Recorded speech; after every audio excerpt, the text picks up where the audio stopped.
There is an ocean on this planet, tonight, that the sun has never reached. Not the deep sea, an ocean sealed beneath a roof of ice kilometers thick, at the bottom of the world, beneath the great white silence of Antarctica. And by every rule we know, it ought to be empty. Almost all life in the sea depends, in the end, on sunlight. But no light reaches beneath the ice. No plants grow there, and almost no food can ever arrive. By rights, the water under the Antarctic ice should be a cold, dark, lifeless cellar at the bottom of the planet, except that it isn't. Some years ago, scientists melted a narrow hole straight down through hundreds of meters of solid ice and lowered a camera into the black water beneath, expecting the barren mud of a dead sea. That is not what they found. Clinging to a lonely rock, hundreds of kilometers from open water, in cold and total darkness where no sunlight had ever fallen, was something alive. That is the mystery we will follow tonight, slowly, all the way down. How did an entire ocean come to lie hidden beneath the Antarctic ice? And how, against every expectation, is something living down there in the dark? We will follow it one step at a time. How there can be liquid water at all beneath 4 kilometers of ice. How a fish survives with clear blood in water cold enough to freeze it. Where the thin trickle of food that feeds this hidden world comes from, and what all of it has to do with the search for life on the frozen moons of distant worlds. So let your breathing slow, and your body grow heavy and still. And before we begin, one small thing. If these quiet journeys help you rest, please consider subscribing to the channel. It would mean a great deal to me. It genuinely helps more than you might think, and it is what lets these long, peaceful nights keep being made. Thank you for being here. Let's begin. Let us begin, as we should, by taking the measure of the place itself, the frozen continent, and the cold sea that surrounds it, because the size and the strangeness of it are the doorway to all the wonders that follow. Antarctica is a continent, like Africa or Australia, a great mass of solid rock, with mountains and valleys and plains, larger than Europe, nearly twice the size of Australia. But you would never know it to look at it, because almost the whole of that great landmass is buried beneath ice. Only a tiny fraction of Antarctica's rock ever shows through to the open air, a few mountain peaks, a few bare coastal margins. All the rest, the vast, overwhelming majority of the continent, lies hidden beneath the ice sheet, drowned in frozen white, sealed away from the sky. There are entire mountain ranges down there, as large as the Alps, that no human eye has ever seen, buried under kilometers of ice. There are valleys and plains and the beds of ancient rivers, all of them frozen over and hidden. A whole secret landscape sealed beneath the white. And the ice itself is almost beyond imagining. It has been building up, snowfall upon snowfall, for tens of millions of years. Each year's snow pressing down the snow of the years before, until it is compacted into ice of staggering depth. In the thickest places, the ice is over 4 kilometers deep, a depth so great that if you stood on the rock at the very bottom and looked up, the surface would be further above you than the peaks of the highest mountains are above the sea. This single sheet of ice holds most of the fresh water on the entire planet, locked away, frozen solid, at the bottom of the world. It is the largest reservoir of fresh water that exists, and it is all ice, all silence, all white. Now, around this frozen continent lies the sea, and it is a sea unlike any other on Earth. It is called the Southern Ocean, and it is the cold ring of water that encircles all of Antarctica, joining together the southern reaches of the great oceans of the world into one continuous band of frigid sea that flows, unbroken, all the way around the bottom of the planet. Because there is no land to stop it, a single great current, the largest current in all the world's oceans, flows endlessly clockwise around Antarctica, driven by the relentless winds, carrying more water than all the rivers of the world combined, round and round the frozen continent. Forever, this great current acts almost like a moat, a circling barrier of cold water that walls Antarctica off from the warmer seas to the north, keeping the cold in and the warmth out, and helping to keep the whole continent locked in its deep freeze. And this cold sea is, despite its harshness, or rather, because of it, one of the richest and most alive of all the oceans in the world. This may surprise you. We tend to think of cold, harsh places as empty and barren, but the Southern Ocean teems with life in astonishing abundance. The cold water is heavy with oxygen and stirred by the great currents, which bring up nutrients from the deep. And in the long days of the polar summer, when the sun barely sets, the surface waters bloom with vast quantities of the tiny drifting plants that feed everything else. And upon that abundance, an entire web of life is built, one of the great living systems of the planet, gathered at the cold bottom of the world, around and beneath the ice. So, already we have a strange and wonderful picture forming in the dark. A frozen continent, buried under kilometers of ancient ice, ringed by the coldest and stormiest sea on Earth, and yet that sea, and the hidden water beneath the ice, is not barren at all, but alive, full of strange and patient creatures that have found ways to thrive in the cold and the dark that would kill almost anything else. The bottom of the world is not the empty white waste it appears to be from above. It is a hidden kingdom of life, sealed beneath the ice and the cold, waiting in the dark. Let that settle, slowly, as you drift. The vast white continent of ice, the great cold current circling endlessly around it. The rich, dark sea full of hidden life beneath the frozen roof. There is no hurry in any of it. The ice has been building for tens of millions of years. The current has circled the continent for ages beyond counting, and the hidden life has waited in the cold, dark longer than there have been people to wonder at it. We have all the long night to drift among it, slowly, with no hurry at all. Breathe slowly. Let yourself sink a little deeper into the quiet. We are at the bottom of the world, and there is no hurry here, and nothing to fear, only the cold, clear water, and the white silence, and the long, patient night. Now let us turn to the ice where it meets the sea, for this is where the hidden ocean truly begins, and where some of the strangest wonders of all are found. When you picture ice on the ocean, you may think of icebergs, or of the thin sheet of ice that forms on a frozen lake. But the ice around Antarctica comes in several kinds, and each is a world of its own. There is the sea ice, the relatively thin layer that forms when the surface of the sea itself freezes, spreading out from the continent each winter across the cold water. And there is something far greater. The ice shelves, vast platforms of floating ice, hundreds of meters thick, that reach out from the edge of the continent and float upon the sea, fed from behind by the slow, ceaseless flow of the great ice sheet pushing outward toward the water. These ice shelves are among the most extraordinary structures on the planet. Some of them are larger than entire countries. The greatest of them are so vast that you could lay a whole nation down upon them and have ice to spare, floating slabs of ice the size of France, hundreds of meters thick, drifting on the surface of the sea. And here is the wonder. Beneath those floating ice shelves, beneath hundreds of meters of solid ice, stretching back hundreds of kilometers from the open sea to where the ice meets the land, there is water.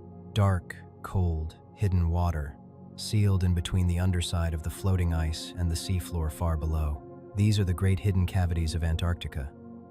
Enormous chambers of black seawater, roofed over by ice, walled off from the light. Some of them as large as the seas of the world, almost none of them ever seen by human eyes. When you stand on the flat white surface of an ice shelf, you may be standing above hundreds of meters of ice, and beneath that, hundreds of meters more of black water, and beneath that, the dark seafloor, a whole hidden ocean, layered beneath your feet, that you would never guess was there from the silent white surface above. Think of what that means. There are spaces beneath the Antarctic ice, vast, water-filled spaces, larger than many seas that are more hidden, more sealed off, more completely unknown than almost anywhere else on the surface of the Earth. To reach them, you cannot simply sail a ship. The ice shelf roofs them over completely, for hundreds of kilometers. You cannot see into them. They are utterly dark, and sealed beneath solid ice. For almost all of human history, they were entirely beyond our reach, blank spaces on the map, hidden chambers of dark water at the bottom of the world that we knew must exist but could not enter, could not see, could not explore. They are, in a real sense, among the least known places on the entire planet, closer to us than the deep sea in some ways, and yet harder to reach, and far less seen. And reaching them, when at last we found a way, was an extraordinary feat. To get beneath an ice shelf, scientists devised a remarkable method. They would melt a narrow hole straight down through the floating ice, using jets of hot water, drilling slowly down through hundreds of meters of solid ice, until at last they broke through into the dark water below. And then, through that narrow hole, they would lower their instruments and their cameras into the hidden sea beneath. Imagine the patience of it, standing on the windswept surface of an ice shelf, in the bitter cold, melting a hole the width of a dinner plate down through the length of a skyscraper of ice, and then lowering a camera on a long cable down through the ice and into the black water beneath, to see for the very first time what lies in the hidden ocean below. It is one of the great quiet adventures of exploration, carried out not with fanfare but with hot water and patience and wonder at the cold bottom of the world. And what they found, when those first cameras descended into the hidden water beneath the ice, is the wonder we promised you at the start of the night. For these hidden cavities, by every reasonable expectation, should be very nearly empty of life. Think about it.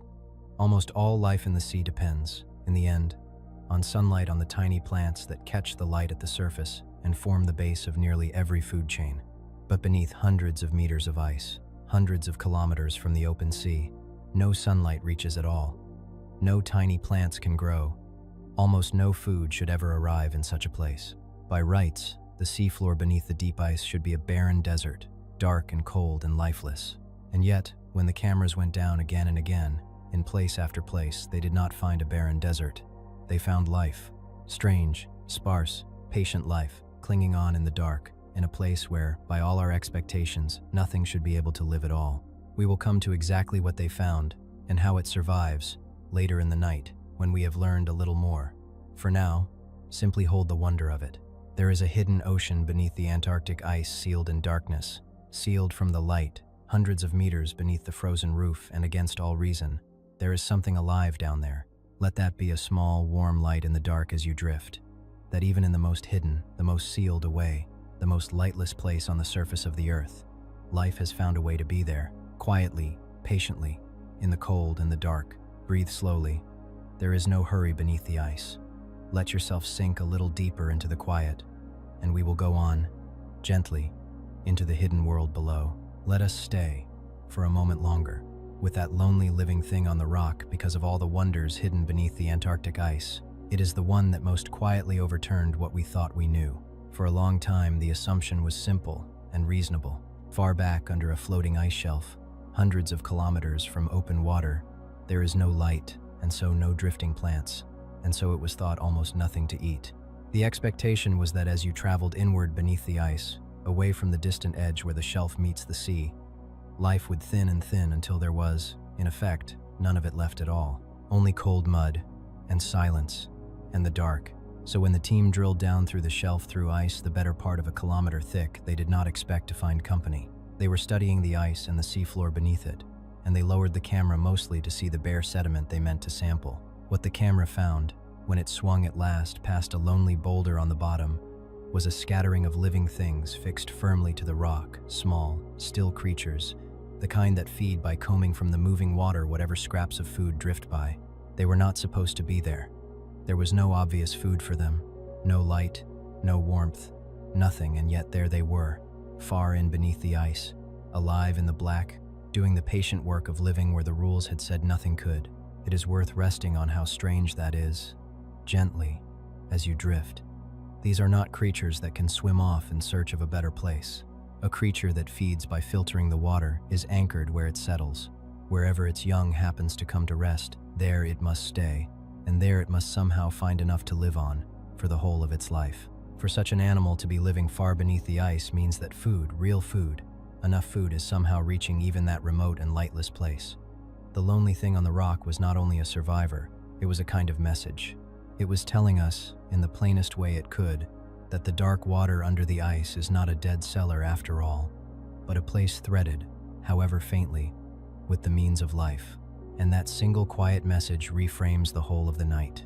For once you know that life holds on out there, anchored, patient, fed by some thin and faraway supply, every other question we have set ourselves takes on a sharper and more wonderful edge. It is no longer merely curious that there is liquid water beneath the ice. It is the very stage on which this hidden life is being lived. It is no longer merely strange that the creatures down there can endure such cold. It is part of how a whole community holds on, together, in the dark. So let us go and meet the others that share this hidden world, and then, with them in mind, follow the faint trail of food all the way back to wherever, against every expectation, it begins. Let us drift now among the creatures of the cold sea, the strange and patient living things that have made their home in the frigid water at the bottom of the world. For the Southern Ocean, and the hidden water beneath the ice, is full of life that exists nowhere else. Life shaped by the cold and the dark into forms that are among the strangest and most wonderful in all the sea. Begin, as everything in this ocean begins, with the krill. We have spoken, on other nights, of these small, shrimp-like creatures, and of how they gather in swarms of almost unimaginable number. Here, in the Southern Ocean, the krill reach their greatest abundance anywhere on Earth. Antarctic krill swarm in the cold water in quantities so vast that, taken all together, they are thought to make up one of the largest masses of any wild animal on the whole planet. They gather beneath the sea ice, grazing on the tiny plants that grow on the underside of the ice itself, sheltering in its cracks and hollows. And upon these countless krill, the entire web of Antarctic life is built. The fish eat the krill, the squid eat the krill, the seals and the penguins eat the krill, and the great whales come from across the world, as we have seen, to feast on the krill in the brief abundance of the southern summer. The cold sea at the bottom of the world is, in the end, a kingdom built upon these small, patient creatures, swarming in the dark beneath the ice, the tiny foundation upon which all the rest of that great cold living world is raised. And among the strangest of the creatures that live upon them are the ice fish, and the ice fish are a wonder so peculiar that, when they were first discovered, scientists could hardly believe what they were seeing. For the ice fish have blood that is clear, colorless, almost like water. To understand why this is so astonishing, you must remember what blood is for and what gives it its color. In nearly every animal with a backbone in fish, in birds, in whales, the blood is red, and it is red because it is packed with a substance called hemoglobin, which binds to oxygen and carries it around the body, delivering it to every cell. Hemoglobin is what makes blood red, and it is, for almost every creature, absolutely essential to life. Without it, the blood could not carry enough oxygen, and the animal would die. And yet the ice fish of the Southern Ocean have no hemoglobin at all. Their blood is clear and pale, like a thin milk or like water, because it carries none of the red oxygen-binding substance that every other backboned animal depends upon. The ice fish are the only known vertebrates, the only animals with a backbone, anywhere in the world that live their whole lives with clear, colorless blood. How is that possible? How can a fish live without the very thing that carries oxygen through its body? The answer lies in the cold. The water of the Southern Ocean is so cold that it can hold a great deal of dissolved oxygen, far more than warm water can. And the ice fish have adapted, over long ages, to make the most of that. They have large hearts and wide blood vessels, and they pump great volumes of their thin, clear blood slowly around their bodies. And in the cold, oxygen-rich water, this is just enough to keep them alive, even without hemoglobin. They live, in effect, on the edge of what is possible, a strange experiment of nature. A fish that has given up the red blood that every other backbone creature needs, and survives only because the cold sea at the bottom of the world is just cold enough, and just rich enough in oxygen, to let it. Take an ice fish out of that cold water into warmer seas, and it could not survive. It belongs entirely to the cold. It is a creature of the Antarctic and nowhere else. And the ice fish have one more secret, which they share with many of the fish of these waters: antifreeze. The Southern Ocean is so cold that, in places, the water is actually below the normal freezing point of the fluids inside a fish's body, cold enough, in principle, that the fish should freeze solid from the inside out, ice crystals forming in their blood and their flesh and killing them. And yet they do not freeze.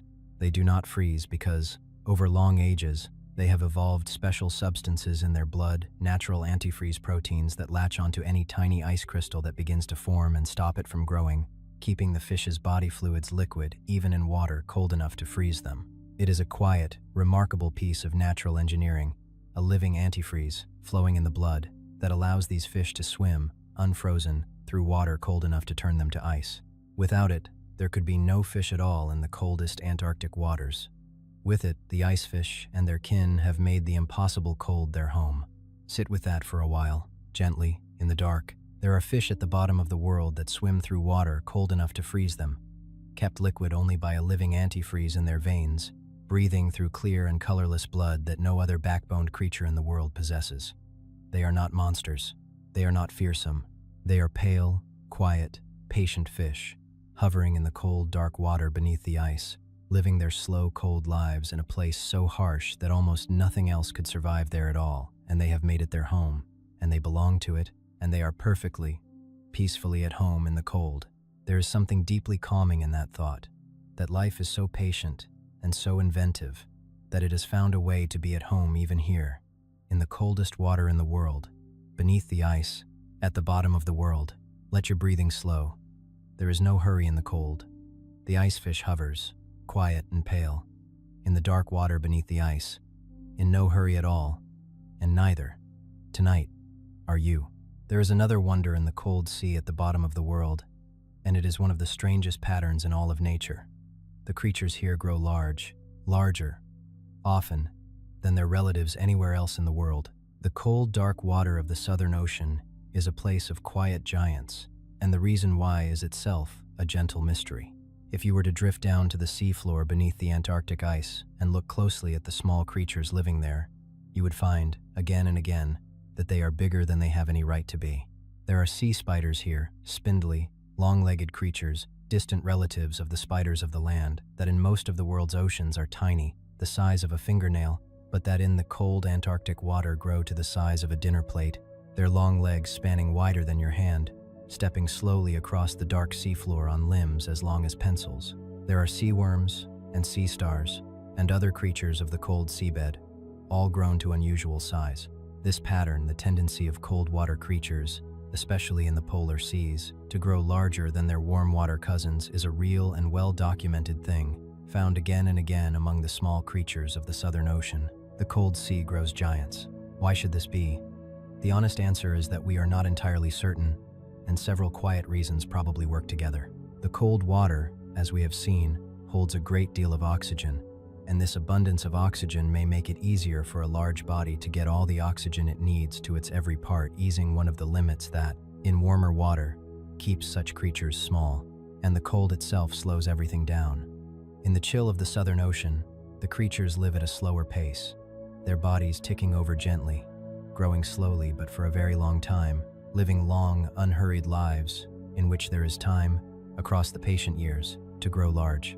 A creature that lives slowly and long, in cold, oxygen-rich water, has both the time and the means to reach a great size, and so the cold seafloor at the bottom of the world becomes a garden of slow giants, stepping and drifting and creeping across the dark in no hurry at all.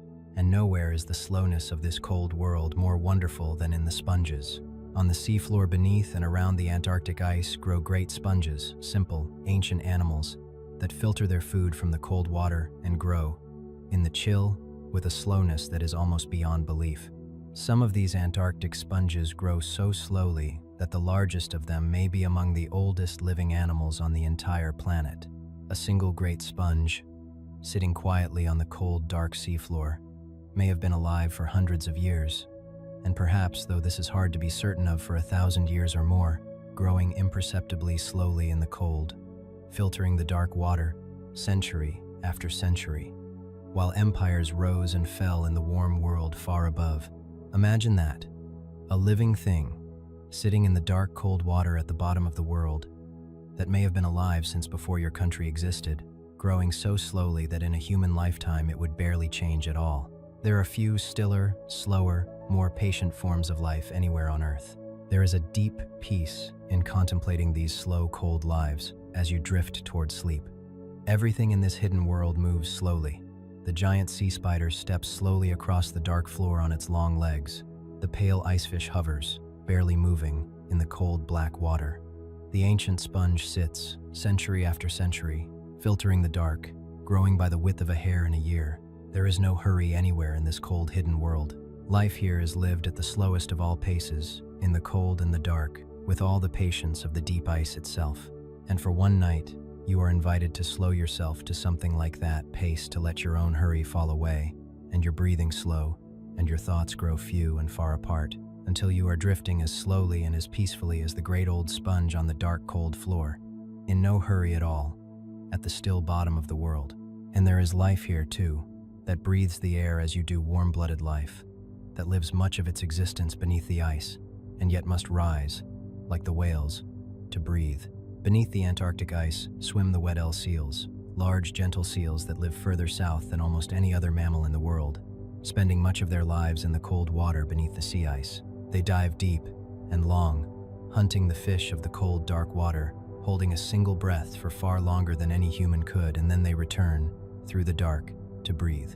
But how does a seal that lives beneath the ice find air? It cannot breathe water. It must reach the surface. And so the Weddell seals keep open small holes in the ice, breathing holes gnawing at the ice with their teeth to keep the openings from freezing shut, returning to them again and again through the dark water to take a breath before diving once more. Picture that, gently, a large warm seal, deep beneath the ice in the cold black water, gliding slowly through the dark, holding its breath, and then rising, surely and unhurried, to a small round hole in the vast ceiling of ice, and pressing its nose up into the cold air to breathe, before slipping back down into the dark. It lives its whole life this way, between the cold water and the small holes in the ice, in the dark beneath the frozen roof, at the bottom of the world, and on the ice above swim, for they do swim, in their way, the emperor penguins, the great penguins of the Antarctic, who endure the long polar winter on the ice and dive, like the seals, deep beneath it into the cold water to feed, holding their breath, swimming through the dark, hunting the fish and the krill, and returning to the surface and the ice to raise their young in the bitter cold. They are creatures of two worlds, the air and the cold water, and they too live their lives around the edges of the hidden ocean, diving down into its dark and rising back into the light. Let all of these slow, patient lives drift through the quiet of your mind now, as you sink towards sleep. The giant sea spider, stepping slowly across the dark floor, the ancient sponge, filtering the cold for 1,000 years, the pale ice fish, hovering in the black water, the Weddell seal, rising to its small hole in the ice to breathe, the emperor penguin, diving down into the cold dark and back up into the light. None of them is in any hurry. None of them is afraid. They are simply at home, all of them, in the cold hidden world at the bottom of the world, living their slow, patient lives in the dark beneath the ice, exactly as they have for ages beyond counting. And there is no hurry in any of it, and nothing to fear, and only the deep, cold peace of the hidden ocean, holding them and holding you through the long, quiet night. And here we should pause over the strangest of all the hidden waters, for not all of the water sealed beneath the Antarctic ice lies open to the sea. Some of it is locked away completely, in lakes that have never touched the sky. Far beneath the thickest part of the ice, where it lies kilometers deep, there are lakes of liquid fresh water, hundreds of them pooled in the dark between the underside of the ice and the rock of the buried continent. The largest of them is as big as one of the great lakes of the inhabited world, and it has lain there, sealed beneath its roof of ice, not for years or for centuries, but for a span of time difficult for the mind to hold. Through ice ages and warm ages up above, through the rise and fall of whole civilizations, sealed away in perfect darkness and perfect silence, untouched. And the question that drew scientists toward those lakes was the same one that has run through the whole of this night. Could anything be living in them? In water cut off from the sun, from the air, from the rest of the living world, for longer than our species has existed, could there be life? To find out, they did something that required enormous patience and enormous care. To drill down into such a lake without spoiling it, without letting the ordinary world, with all its crowding life, come pouring down the borehole and ruin the very thing they hoped to study, meant working with a cleanliness close to that of a hospital, kilometers out on the ice, in some of the harshest conditions on Earth. And when at last, after seasons of effort, they drew up water from a hidden lake sealed beneath the ice, they looked at it under the lens, and the water was not empty. It was alive, not with great creatures, but with the small and ancient life that underlies everything. Microbes, uncountable numbers of them, living quietly in the cold and the dark, drawing what little they need, not from sunlight, which they have never known, but from the rock and the minerals around them, and from one another. Think of what that means as you drift toward sleep. In a lake sealed from the sun for ages, in water no living thing from the surface had ever reached. Life had not merely clung on it, had made a home, and a whole quiet world of its own. Whatever it is in the deep workings of life that lets it take hold in the most closed and lightless places, it had been at work down there, patiently, the entire time. In the dark beneath the ice, while up above the world turned and forgot it was there. Now let us go deeper, still deeper than the sea beneath the ice shelves, deeper than any seal or fish has ever swum into the most hidden water on the whole of the earth. For there is, beneath the great ice sheet of Antarctica, sealed away under kilometers of solid ice, water that is more isolated, more ancient, and more completely cut off from the living world than almost any other water anywhere. There are hidden lakes beneath the ice. This is one of the most surprising discoveries of recent times, and when it was first confirmed, it seemed almost impossible. Beneath the deepest part of the Antarctic ice sheet, beneath 3, in places 4, kilometers of solid ice, there is liquid water. Not ice, liquid. whole lakes of it, sealed away in the dark beneath the immense weight of the ice, in the cold heart of the frozen continent. Scientists have found hundreds of these hidden lakes beneath the Antarctic ice, scattered across the buried landscape, ranging from small pools to one truly vast body of water, a hidden lake as large as some of the Great Lakes of the surface world, sealed beneath 4 kilometers of ice, that has come to be one of the most famous and mysterious places on the planet, though no human eye has ever seen its water. Stop for a moment and let the strangeness of that settle. Beneath kilometers of solid ice, in the coldest place on Earth, there are lakes of liquid water. How can water stay liquid beneath so much ice in such cold? It seems to defy all sense. And the answer is one of the quiet marvels of the way our planet works, and it is the same kind of answer we will return to near the end, when we ask why this whole hidden ocean exists at all. There are 3 things, working together, that keep these buried lakes liquid. The first is the immense weight of the ice itself. Pressure changes the temperature at which water freezes. Under enough pressure, water can stay liquid at temperatures well below its ordinary freezing point. And beneath 4 kilometers of ice, the pressure is immense enough to lower the freezing point of the water significantly, helping it to stay liquid in the cold. The second is heat, not from above, but from below. Deep within the Earth, the rock is warm. A slow, steady trickle of heat is always rising up from the planet's hot interior, through the rock, and into the base of the ice. It is not much heat, but it is enough, over the ages, to warm the very bottom of the ice sheet, and to melt a little of it, and to keep the hidden lakes from freezing solid. And the third is the ice itself, which acts as a vast blanket. Ice, thick enough, is a remarkable insulator.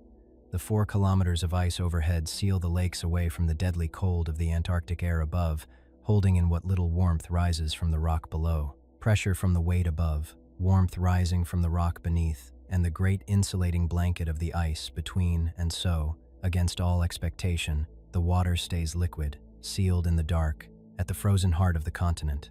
And these hidden lakes are old. This is perhaps the most extraordinary thing about them. Sealed beneath kilometers of ice, cut off from the surface world, some of these lakes may have been isolated, completely shut away from the air, the light, and the rest of the living world for hundreds of thousands of years. Some, perhaps, for millions. The water in them, and anything that might live in them, has been sealed in the dark, undisturbed, since long before there were human beings to wonder about it, a hidden world, locked away beneath the ice, that has gone on, silently, in the perfect dark, through age after age of the surface world's history, untouched and unseen. What is in them? That is one of the great open questions. And it is a question that scientists have approached with enormous care, because a lake sealed away for hundreds of thousands of years is a precious and fragile thing, and to drill carelessly into it would be to contaminate, in a moment, a world that has been pure and untouched for ages. But the careful evidence we have gathered suggests something wonderful, that even in these sealed, lightless, ancient lakes, there may be life. Not great creatures, nothing could grow large in such a sealed and sunless place, but microbes, tiny single-celled forms of life, living in the dark, cold water, sealed away from the rest of the world, getting their energy not from sunlight, which has never reached them, but from the chemistry of the rock and the water itself. If this is so, and the evidence is growing, then there are living things at the frozen heart of Antarctica that have never known the sun, that live entirely in the dark, sealed beneath kilometers of ice, in lakes cut off from the world for longer than our species has existed. Life, finding a way to be there, even in the most sealed away and ancient water on Earth. And here is where the hidden lakes of Antarctica reach out, strangely and wonderfully, to touch the stars. For if life can survive in dark, sealed, ice-covered water here on Earth, getting its energy from chemistry rather than sunlight, locked away beneath kilometers of ice, then perhaps it could survive in such places elsewhere too. And there are such places elsewhere. Out among the moons of the great planets, far from the sun, there are worlds that are wrapped, like Antarctica, in thick shells of ice, and beneath that ice, the evidence strongly suggests, there are oceans, hidden oceans of liquid water, sealed beneath ice, on moons far out in the cold of space. The same 3 things that keep the Antarctic lakes' liquid pressure and inner warmth, and the insulating blanket of ice are thought to keep these distant moon oceans liquid too. And so the hidden water beneath the Antarctic ice has become something more than a curiosity. It has become a rehearsal, a place to learn how to look for life in the sealed dark oceans of other worlds. When we study the life that survives beneath the Antarctic ice, we are, in a real sense, practicing for the day we might go looking for life beneath the ice of a distant moon. The bottom of our own world turns out to be our best guide to the hidden oceans of others. Let that quiet wonder carry you as you drift. Beneath the ice at the bottom of the world, there is water that has been sealed in the dark for longer than humanity has existed, and there may be life in it, living without the sun, in the perfect dark. And that same hidden, sealed, sunless kind of ocean exists, too, far out among the stars, beneath the ice of distant moons. The dark water beneath the ice connects the bottom of our world to the farthest reaches of space, and it is all, everywhere, sealed in the same deep, patient silence, the silence you are drifting into now, here in the warm, dark, at the quiet bottom of the night. Breathe slowly. There is no hurry beneath the ice, not here, and not on any world. Let yourself sink a little deeper into the dark. We have been circling, all this while, around the question we promised to answer, the strangest of the wonders we set out at the beginning of the night. How can there be life at all in the most hidden places beneath the ice? How does anything survive on the dark seafloor beneath the great ice shelves, hundreds of kilometers from the open sea, where no sunlight reaches and almost no food should ever arrive? Let us turn to that question now, gently, for the answer is one of the most beautiful in all the cold, hidden world. Remember the difficulty. Nearly all life, everywhere, depends in the end on sunlight. The tiny plants of the surface catch the light and grow, and everything else, directly or indirectly, feeds upon them. But beneath hundreds of meters of ice, hundreds of kilometers in from the open water, no light reaches, no plants grow, and there is, it would seem, nothing to eat. And yet, when the cameras went down through the boreholes into that hidden water, they found life clinging on. How? Where does the food come from? In a place sealed away from the sun. The answer is that the sea is generous and patient, and that food finds its way even into the most hidden places, carried slowly by the water itself. The great currents of the Southern Ocean do not stop at the edge of the ice. Slowly, ceaselessly, water flows in beneath the ice shelves, cold water, carrying with it, in tiny quantities, the scraps and crumbs of the living world above, fragments of dead plankton, particles of the marine snow that drifts down everywhere in the sea, the faint, thin residue of life from the open water far away. It is not much. In a place like this, food is the rarest and most precious thing there is, but it is enough, just enough for life that is patient and slow and undemanding. The currents carry a thin, faint trickle of food in beneath the ice, hundreds of kilometers from where it began, and the creatures that live in the hidden dark gather it, slowly, and make their slow, patient living upon it, in a place where, by every expectation, there should be nothing at all.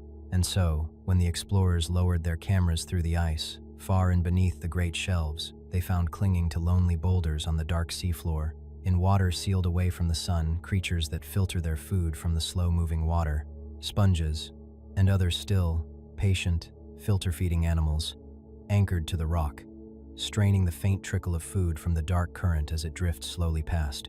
It astonished the scientists who found them.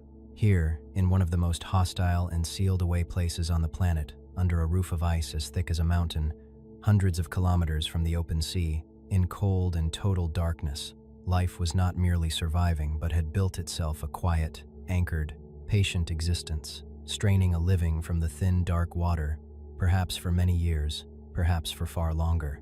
It was the living thing we promised you at the very start of the night, something alive, clinging to a rock, in a place where nothing should be able to live at all. There is a deep and gentle wonder in this, and it is worth resting in fully as the night grows late. Life does not give up easily. Wherever there is liquid water, and even the faintest trickle of energy or food, life seems to find a way to be there to take hold, quietly, and persist, in the cold, in the dark, in the most sealed away and hostile corners of the world. The hidden ocean beneath the Antarctic ice should, by every reasonable expectation, be empty and dead. And it is not. It is, against all odds, alive sparsely, slowly, patiently alive, in the cold and the dark, on nothing but the thin gifts the patient currents carry in. If life can hold on here, in this most hidden and hostile of places, then life is far more tenacious, and far more at home in the universe, than we might ever have guessed. And that is not a frightening thought. It is, in the end, a deeply reassuring one. The dark is not empty. Even the most hidden water, even the coldest and most sealed away dark, has life in it, quietly holding on. Let that settle into you as you drift. Even in the most hidden place on Earth, sealed beneath the ice, cut off from the sun, in the cold and the perfect dark, life is there, patient and quiet and unafraid. And if life can be at home even there, then perhaps the dark, anywhere, is a gentler place than we fear. There is nothing in the cold, hidden ocean to be afraid of tonight. There is only the slow, patient life, holding on quietly in the dark, and the gentle currents carrying their thin gifts through the black water, and the great silence of the ice above, and the long, peaceful night, holding you softly as you sink towards sleep. Breathe slowly. There is no hurry in the deep, and no hurry beneath the ice, and nothing in the dark to fear. Let yourself drift a little deeper into the quiet. Let us drift for a while now among the strange and beautiful things the ice itself does in the water, for the meeting of ice and sea at the bottom of the world creates forms and structures that exist almost nowhere else. Quiet marvels of cold and salt and slow time. When seawater freezes, something curious happens. Ice, as it forms, does not take the salt with it. It pushes the salt out, and so the ice that forms on the surface of the sea is made of nearly fresh water, while the salt it leaves behind dissolves into the water just beneath, making that water saltier and heavier and colder than the sea around it. This cold, salty, heavy water is denser than the water below it, and so it begins, slowly, to sink. And as it sinks, in certain still and frigid conditions, it can do something wonderful. Because it is so very cold, colder even than the ordinary freezing point of the water around it, the water that surrounds this sinking plume of brine begins to freeze, forming a delicate tube of ice around the descending cold flow. And so there grows, downward from the underside of the sea ice, a slender, hollow, growing finger of ice, a fragile icy tube creeping slowly down toward the seafloor, formed around a falling thread of super-cold brine. These are sometimes called brinicles, and to watch one form, in the rare films that have captured it, is to watch ice grow downward through water like a slow, pale, living root reaching toward the floor of the sea. It is one of the strangest sights in all the cold ocean, a finger of ice, growing downward through the dark water, slowly, delicately, in perfect silence, beneath the frozen roof. And where such a brinicle reaches all the way down and touches the seafloor, the cold can spread out across the bottom, and a sheet of ice can creep along the floor of the sea itself. These are quiet, slow, strange wonders, formed only in the coldest and stillest of conditions. In the dark beneath the ice, fragile sculptures of salt and cold and patience, growing in silence where almost no one will ever see them. Let the image drift through your mind, gently, the slow, pale finger of ice reaching downward through the black water, in perfect stillness, beneath the frozen roof of the world. There is no haste in it. It grows by the slow logic of cold and salt, in silence, in the dark, asking nothing and disturbing nothing, a quiet sculpture forming patiently in the hidden sea. And there are other forms of ice in this hidden world, each one strange and lovely. In the cold water beneath the sea ice, tiny crystals of ice can form and drift through the water itself, delicate platelets of ice, floating in the sea, gathering and settling, building up into soft layers of crystal beneath the solid ice above, a kind of slow underwater snowfall of ice forming within the water itself. In places, ice grows directly onto the seafloor and the creatures upon it. And everywhere, the underside of the sea ice is not the flat, smooth ceiling you might imagine, but a complex, sculpted, ever-changing landscape of ridges and hollows and channels, glowing faintly with whatever light filters down from above, a whole hidden architecture of ice, sculpted by the cold and the currents, that almost no one has ever seen. And through all these channels and hollows in the underside of the ice, life threads its way. The tiny plants of the sea, the ones that catch what little light filters through, grow not only in the open water but within and upon the ice itself, staining the underside of the sea ice in faint golden-brown patches where they gather in their countless millions. The krill come to graze upon them, scraping the tiny plants from the underside of the ice with specially shaped legs, sheltering in the cracks and hollows of the ice from the things that would eat them. And so the underside of the ice becomes a kind of inverted meadow, a grazing ground hanging upside down from the frozen ceiling, where the small plants grow and the krill come to feed, in the faint cold light beneath the ice. It is a whole quiet world, sculpted in ice and threaded with life, hanging beneath the frozen surface of the sea, in the cold dark water at the bottom of the world. Picture it now, as you drift. the sculpted underside of the ice, glowing faintly with the light from above, its ridges and hollows stained gold with tiny plants. The krill gathering to graze in the cold, the slow pale fingers of ice reaching down through the dark water, the delicate crystals drifting and settling like a slow snowfall within the sea itself. It is cold, yes, but it is not harsh, and it is not frightening. It is, in its strange way, one of the most delicate and beautiful places in all the world. A quiet cathedral of ice and water and slow, patient life, sculpted in silence at the bottom of the world, where almost no human eye has ever looked. Let its quiet beauty fill the dark behind your eyes as you sink toward sleep. Breathe slowly. There is no hurry in the cold. The ice grows slowly. The crystals settle slowly. The krill graze slowly in the faint cold light. And you, too, can let everything slow and soften and grow still.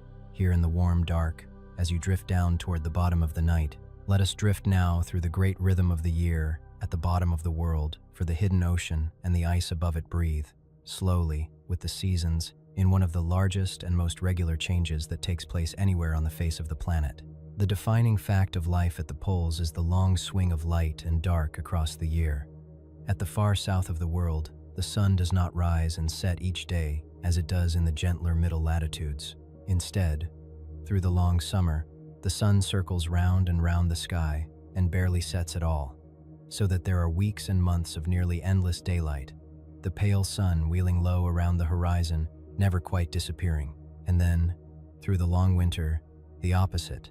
The sun sinks below the horizon and does not return, and there are weeks and months of darkness, a long polar night in which the only light is the stars and the moon on the snow, and sometimes the shimmering curtains of the southern lights, drifting green and silver across the black sky. The bottom of the world lives by this great slow rhythm, half a year of light, half a year of dark, a single vast breath of day and night, drawn out across the whole turning of the year. And the sea answers this rhythm with a transformation so enormous it can be seen from space. Through the long darkness and deepening cold of the winter, the surface of the Southern Ocean freezes not just at the very edge of the continent, but outward, far outward, across a vast expanse of sea. Each winter, the ring of sea ice around Antarctica grows and grows, spreading out across the ocean, until the frozen sea covers an area so large that it very nearly doubles the size of the white continent. For half the year, Antarctica is a certain size, and then, through the winter, it grows a second skin of ice across the surrounding sea, almost as large again as the land itself. One of the greatest seasonal changes anywhere on the planet, a whole continent's worth of ocean freezing over, every year, in the cold and the dark. And then, as the long light returns in the spring and summer, that vast sheet of winter ice melts and breaks up and retreats again, shrinking back toward the continent, freeing the sea once more until the next winter, when it grows out across the ocean again. Out and back, freeze and melt, year upon year, the great slow breathing of the ice, in and out, around the bottom of the world. And beneath the ice, the hidden life answers this rhythm too. In the long summer light, when the sun barely sets, the surface waters bloom with tiny plants, and the krill swarm and feed and breed in the brief abundance, and the whales and seals and penguins gather to feast. And then, as the long winter dark closes in and the sea freezes over, that abundance fades, and the creatures of the cold settle into the slower, leaner rhythm of the winter, the krill sheltering beneath the ice, grazing on the tiny plants that grow on its underside, waiting out the dark, the fish hovering slow and patient in the cold black water, the whole hidden world drawing in, slowing down, waiting through the long night for the return of the light. It is a world that lives by waiting, that has learned, over the ages, the deep patience of the poles, the art of slowing down through the long dark and the deep cold, and waiting, quietly, for the light to come round again. There is a profound calm in that rhythm, and it is the right thing to rest against now, as the night grows late. The bottom of the world does not fight the long dark or the deep cold. It yields to them. It slows and waits and draws in and rests through the long polar night, through the freezing of the sea, through the lean cold months, knowing, in its slow patient way, that the light will return, that the ice will melt again, that the abundance will come round once more with the turning of the year. There is no panic in it, and no hurry. There is only the deep patience of a world that has learned to rest through the dark and trust the coming of the light. And you can borrow that patience now, as you drift towards sleep, can let yourself slow and yield, and draw in, and rest, trusting, as the hidden world trusts, that the light will come round again in the morning, and that for now there is nothing to do but rest in the long dark, quietly, and wait for it. Let your breathing slow, and lengthen, and deepen. The long polar night lies over the bottom of the world, and the sea is frozen over, and the hidden life waits patiently in the dark beneath the ice, and there is no hurry in any of it, and nothing to fear, and only the great slow breathing of the ice, in and out, around the quiet bottom of the world, and the long peaceful night, holding you as you sink toward sleep. And now we come, at last, to the question we set at the very beginning of the night, the question of the title, the one we promised we would answer slowly, once we had learned enough. Why does an entire ocean lie hidden beneath the Antarctic ice, even now, so barely explored in an age when we have mapped the surface of distant planets and sent our machines to the far edges of the solar system? What is it about this one ocean that has kept it sealed away from us for so long? We have, by now, gathered all the pieces of the answer, and we need only set them gently together. The first reason is the ice itself. The hidden ocean beneath the Antarctic ice shelves is sealed away beneath hundreds of meters of solid floating ice, stretching back hundreds of kilometers from the open sea. You cannot sail a ship into it. The ice roofs it over completely. You cannot lower a net or a camera from above in the ordinary way. There are hundreds of meters of ice in the way. To reach that hidden water at all, as we have seen, you must melt a narrow hole straight down through the entire thickness of the ice, a slow, difficult, costly feat.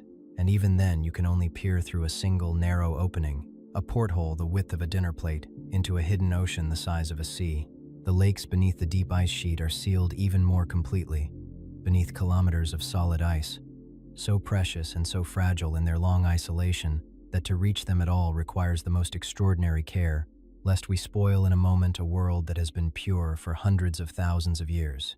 The ice is a roof and a seal and a barrier, unlike anything that guards any other ocean on Earth. The second reason is the cold and the remoteness and the sheer difficulty of simply being there at all. Antarctica is the coldest, windiest, most hostile continent on the planet, the furthest from everywhere, the hardest to reach and the hardest to survive. Even to stand upon the ice, to bring people and machines and hot water drills out across that frozen waste, in the bitter cold and the howling wind, is an enormous undertaking, possible only for short seasons, at great cost and effort.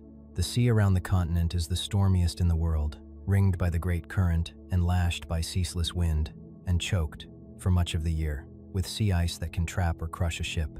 To explore the hidden ocean at the bottom of the world, you must first cross the stormiest sea on Earth, then survive on the coldest continent, then melt your way down through a roof of ice, and only then, at the very end of all that effort, can you lower a camera into the dark and begin, in the narrowest possible way, to see. And so the hidden ocean beneath the Antarctic ice has remained, even into our own time, one of the last truly unexplored places on the surface of the Earth. We have mapped the far side of the moon in fine detail. We have photographed the surface of Mars, and the moons of the outer planets, and the dwarf worlds at the cold edge of the solar system. And yet here, on our own planet, beneath the ice at the bottom of our own world, there is an ocean we have barely begun to see, vast hidden cavities of dark water, larger than seas, that no human eye has ever truly looked upon. Ancient sealed lakes that we dare only approach with the greatest care. A whole hidden world, sealed beneath the ice and the cold and the storms, that remains, even now, almost entirely unknown. It is not that we have lost interest in it. It is that it is, quite simply, one of the hardest places in all the world to reach. But we are reaching it slowly, patiently, with hot water and robots, and great care and wonder. In recent years, remarkable machines have begun to go where no person can. Small robotic submarines, lowered through the boreholes or sent in beneath the floating ice, swimming on their own through the dark hidden water, carrying lights and cameras into cavities no human has ever entered, mapping the underside of the ice and the hidden seafloor below, bringing back the first images of places that have been sealed in darkness since the ice first formed. Each one of these journeys is a small act of quiet courage and patience, a machine sent alone into the cold dark beneath the ice, to see what is there, and to come back, if it can, with the first glimpse of a hidden world. Bit by bit, borehole by borehole, robot by robot, we are beginning at last to lift the edge of the great white veil and to see what lies in the hidden ocean at the bottom of the world. And what we are finding, as we have seen tonight, is not emptiness and not horror, but wonder. A cold, rich sea, full of strange and patient life. Fish with clear blood and antifreeze veins, slow giants on the dark seafloor, and sponges that may be 1,000 years old. Hidden cavities beneath the ice where life clings on against all expectation. Ancient sealed lakes that may hold life that has never known the sun, and that teach us how to look for life on the frozen moons of distant worlds. A whole hidden ocean, sealed at the bottom of our own planet, slowly giving up its quiet secrets, one careful glimpse at a time. A hidden ocean, on our own world, that the sun has never seen and that we are only now, after all these ages, beginning to know. That has been our thread all night, and now you know the truth of it, on every side. Why it is hidden, sealed beneath the ice and the cold and the storms at the furthest bottom of the world, and what it holds, against all expectation, not emptiness, but a quiet, patient, beautiful abundance of life, waiting in the dark. The last great unexplored ocean on Earth is not a place of dread. It is a place of wonder and of deep cold peace, sealed away at the bottom of the world, waiting, patiently, to be known. Let that settle into you now as the night deepens toward its end. The great question is answered, and the answer is gentle. The hidden ocean is real, and it is full of quiet wonders, and it has been waiting in the cold dark far longer than we have existed, and there is nothing in it tonight to fear. There is only the cold, clear water, and the pale ceiling of ice, and the slow, patient life, and the great silence, holding you softly as you drift down toward sleep. There is one more thing. The hidden ocean at the bottom of the world does something so vast, and so quiet, and so important, that the whole of the rest of the planet depends upon it, though almost no one ever thinks of it. The cold water at the bottom of the world is the engine of the oceans. It sets the whole sea, all around the globe, slowly turning. And to understand it is to see how the frozen bottom of the world reaches out, invisibly, to touch every shore on Earth. We saw earlier how the freezing of the sea leaves behind water that is cold and salty and heavy. Picture that water now, on the grand scale. All around Antarctica, through the long winter, the sea freezes, and the brine it leaves behind makes the water beneath the ice some of the coldest, saltiest, densest water anywhere in the world ocean, and denser water sinks. This cold, heavy water, formed at the edges of the Antarctic ice, slides down the underwater slopes of the continent and sinks, slowly, all the way to the very bottom of the sea, down to the deepest abyssal plains. Kilometers down, and there it spreads out and begins to creep, slowly, across the floor of the world. This is the densest, deepest water in all the oceans, and it is made here, at the bottom of the world, in the cold and the dark beneath the ice. And once it has sunk to the bottom, it flows northward, slowly, ceaselessly, hugging the floor of the sea, creeping out of the Southern Ocean and along the deep beds of all the great oceans of the world, a vast, slow current of cold, dark water spreading out from Antarctica across the entire floor of the planet. This slow sinking and spreading of cold water at the bottom of the world is one half of a great planet-wide circulation, a vast, slow, global turning of the sea, in which water sinks at the cold poles, creeps along the deep ocean floor for centuries, rises again slowly in distant seas, and flows back along the surface, around and around, in a circuit so enormous and so slow that a single drop of water may take 1,000 years to complete the journey. And much of that great global turning begins here, at the bottom of the world, with the cold, dense water sinking beneath the Antarctic ice. The bottom of the world is, in a real sense, one of the great hearts of the ocean, a place where the whole sea, all around the planet, is set slowly turning, where cold water sinks into the deep to begin a journey of 1,000 years across the floor of the world. Think of what that means. As you drift, the cold, dark water forming beneath the ice tonight, at the bottom of the world, will sink to the deepest floor of the sea and creep slowly northward, and in centuries to come it will rise again in some distant ocean, on the far side of the world, long after this night and this year are forgotten. The water beneath the Antarctic ice is connected, by this slow, deep turning, to every ocean on the planet, to the warm, shallow seas of the tropics, to the shores of distant continents, to waters that will not feel its touch for 1,000 years. The hidden ocean at the bottom of the world is not sealed away from the rest after all. Through the slow sinking of its cold, dense water, it reaches out, invisibly, patiently, to stir and turn and renew the whole of the world ocean, across centuries, across the entire face of the planet. The bottom of the world breathes life and motion into every sea on Earth. There is a deep and quiet grandeur in that, worth resting in as the night grows late. The coldest, most hidden, most sealed away water on the planet is also the water that sets the whole world's oceans slowly turning.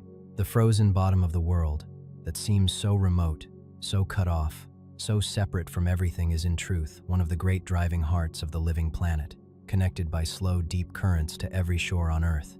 Nothing, in the end, is truly separate.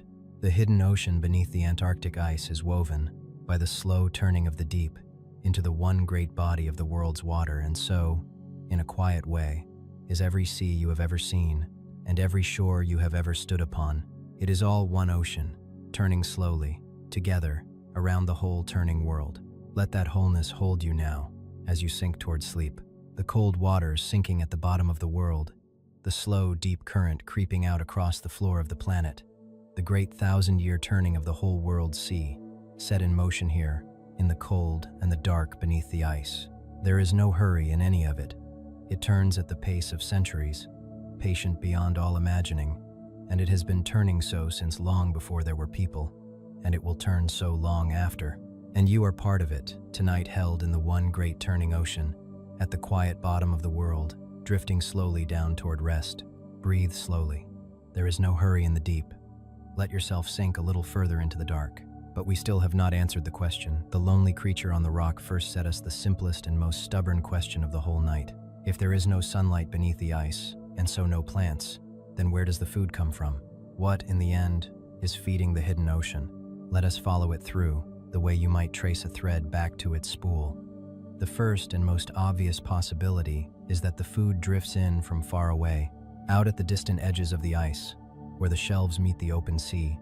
Sunlight does reach the surface, and there the tiny drifting plants of the ocean bloom in summer in enormous numbers. When they die, they sink, and the slow currents that move beneath the ice carry a thin, faint rain of that material inward, a drift of fragments settling endlessly through the dark, what is sometimes called marine snow.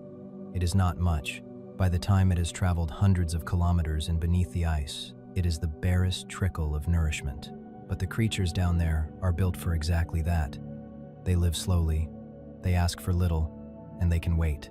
A faint and faraway supply, gathered patiently over a lifetime, is enough. But that, it turns out, is not the whole of the answer, and here we come to the deepest and strangest part of it. For in places on the floor of the Southern Ocean, the food does not come from the sun at all. Down along the great ridges where the seafloor itself is born, hot water rises through cracks in the rock, carrying up from inside the earth not light, but chemistry minerals and dissolved gases, the raw materials of a different kind of life.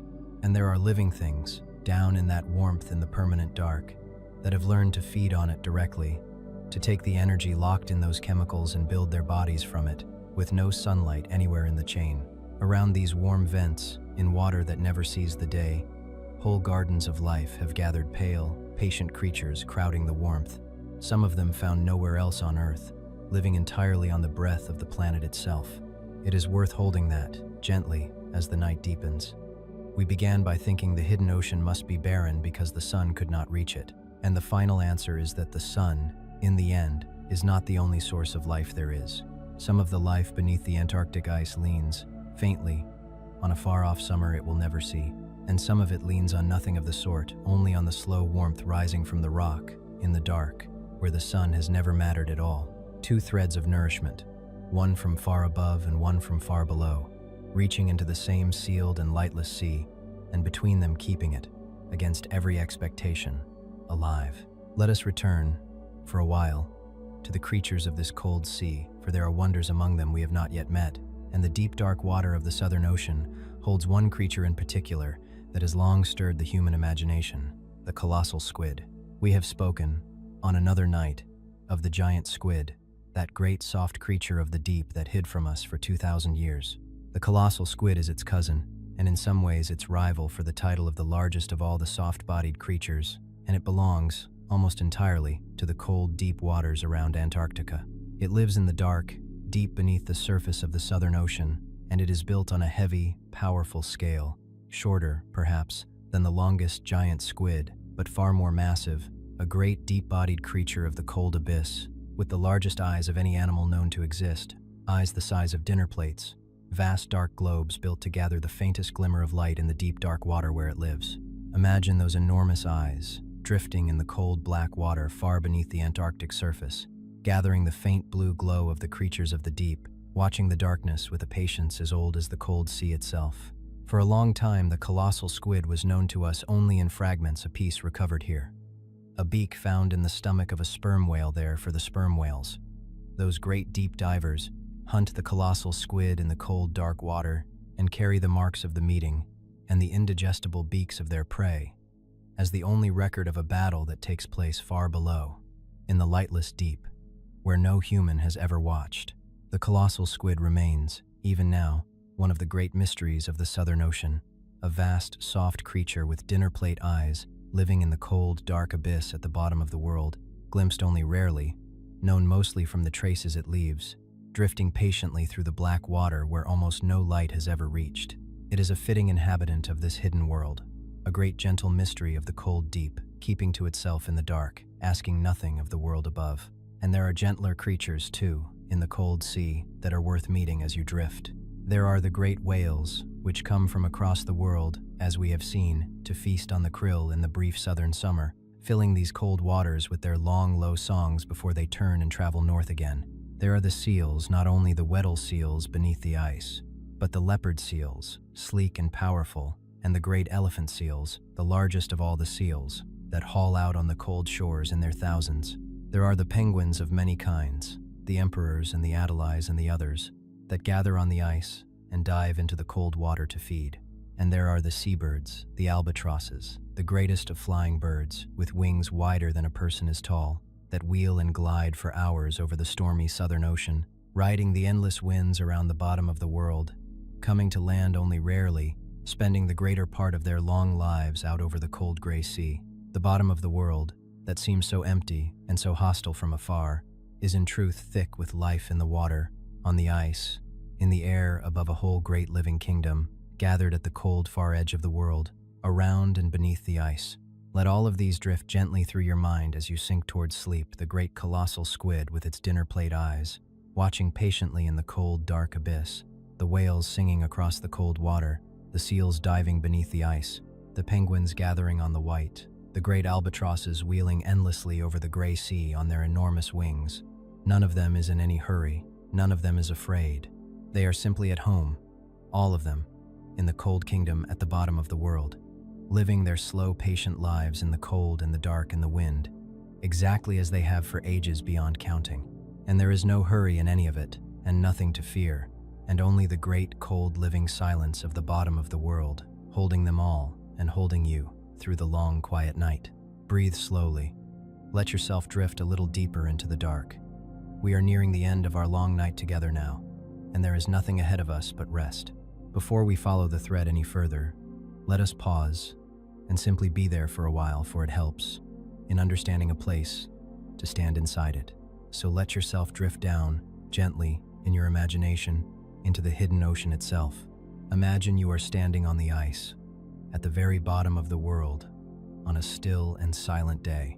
All around you, in every direction, there is white, a vast, flat, endless plain of ice and snow, stretching away to a horizon so far off and so featureless that it is hard to tell where the white of the land ends and the pale white of the sky begins. There is no tree, no rock, no building, nothing the eye can hold on to, only the immense, shining, empty whiteness and the enormous silence that lies over it. The air is colder than almost anything you have ever felt, cold and clean and utterly still. The sun, low on the horizon, gives light but almost no warmth, and lays long blue shadows across the snow. You are standing on a layer of ice that is, beneath your feet, kilometers deep, and beneath all that ice, far below, there is rock, and in places, there is water. You are standing on the roof of a hidden world. And now imagine that, somewhere out on that white plain, there is an opening, a hole, drilled or melted down through the ice, or a natural crack where the ice meets the sea, and that you can go down through it, gently, in your imagination, into the dark below. Down you go, through the ice. At first, there is the blue-white glow of light filtering through from above, the ice glowing faintly around you, shot through with deep blues and greens, the trapped light of the world overhead. But as you descend, that glow fades. The blue deepens and darkens, and the light dwindles, meter by meter, until at last it is gone altogether, and you pass down through the bottom of the ice and out into the open water beneath, into a darkness as complete as any in the world. And there you hang, in the cold black water, beneath the roof of ice, in the hidden ocean at the bottom of the world. It is silent here. It is still. The water is colder than freezing, colder than fresh water can be, kept liquid only by the salt within it, and it is utterly, perfectly dark. Above you is the underside of the ice, a vast pale ceiling stretching away in every direction, further than you could ever swim. Below you, far down, is the seafloor, dark and cold and ancient, and all around you is the black water, slow and silent and undisturbed, holding you gently in its cold embrace. You are in one of the most hidden places on the whole of the earth, a place almost no living person has ever been, and it is, against all expectation, calm and quiet and deeply, profoundly peaceful. Stay there, in the dark water beneath the ice, as you drift toward sleep. There is nothing here to fear. There is only the cold, clear water, and the pale ceiling of ice far above, and the great silence of the hidden ocean, holding you softly in the dark. Let yourself hang there, weightless and still, in the quietest water in the world. There is no hurry here. There is no sound here. There is only the deep, cold peace of the hidden ocean at the bottom of the world, and the long, quiet night, and your own slow breathing, here in the warm dark of your room. Let your breathing slow. There is no hurry beneath the ice. There is no hurry anywhere out here, at the still cold bottom of the world. Let us spend the deep part of the night now in the gentlest way of all, by drifting, slowly, in our imagination, through the hidden ocean itself, with nothing to learn and nothing to solve, simply letting the cold, quiet beauty of it carry you down towards sleep. Imagine, once more, that you can descend gently, painlessly, perfectly warm and safe, down through a narrow opening in the ice, into the hidden water below. Down you go, through the glowing blue of the ice, the trapped light deepening from white to blue to deep blue to black, until you pass through the underside of the ice and out into the open water beneath. And there you hang, weightless, in the cold black water beneath the vast pale ceiling of ice. Let yourself drift there, slowly. There is no current to fight, no sound to break the silence, no light but what you imagine. Above you, the underside of the ice stretches away in every direction, further than you could ever see, a vast sculpted ceiling of pale ice, ridged and hollowed and faintly glowing, hanging over the dark water like the roof of an enormous silent cathedral. Below you, far down in the dark, lies the seafloor, where the slow giants creep and the ancient sponges sit, and the patient filter feeders strain their living from the dark water. And all around you is the cold black water, still and silent and undisturbed, holding you gently, weightless, in the dark. Drift slowly across the hidden sea, pass beneath the great sculpted ceiling of ice, its ridges and channels glowing faintly above you. See, here and there, a slow pale finger of ice reaching down from the ceiling into the dark water, growing in perfect silence.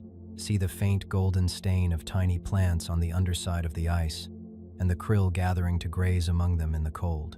See, far below, the dark shape of a great old sponge on the seafloor that has sat there, filtering the cold, for 1,000 silent years. See a pale icefish hover by, slow and patient, its clear blood moving gently through its body, perfectly at home in the cold that would freeze almost anything else. And see, perhaps, far off in the dark, the great patient eye of something larger, a seal gliding through the black water toward a distant breathing hole, or the slow drift of some deeper creature, watching the darkness with eyes built for the faintest light. There is nothing here that means you any harm. There is nothing here to fear at all. There is only the cold, clear water, and the pale glowing ceiling of ice, and the slow, patient life, and the great, profound silence of the hidden ocean, holding you softly in the dark.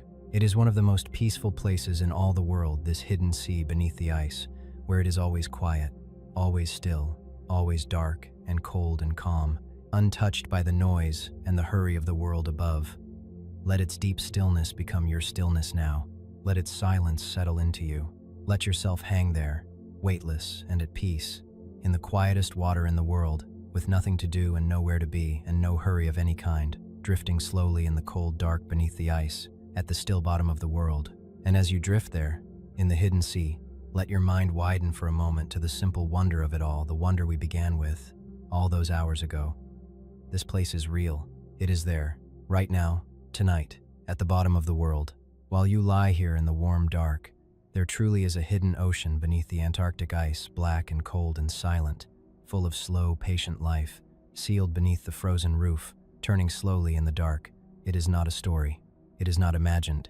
It is a real place, on our own planet, one of the last truly hidden places left, and almost no one will ever see it. And it asks nothing of anyone, and it goes on, quietly, in the cold and the dark, whether or not we ever come to know it. Simply to know that it is there, that there is still, on this much-mapped and much-traveled world, a whole hidden ocean that the sun has never seen, is a kind of quiet wonder that can hold you gently as you fall asleep. The world is not all known. There are still hidden seas. There is still a vast cold silence at the bottom of the world, keeping its quiet secrets in the dark. You are not keeping the night alone.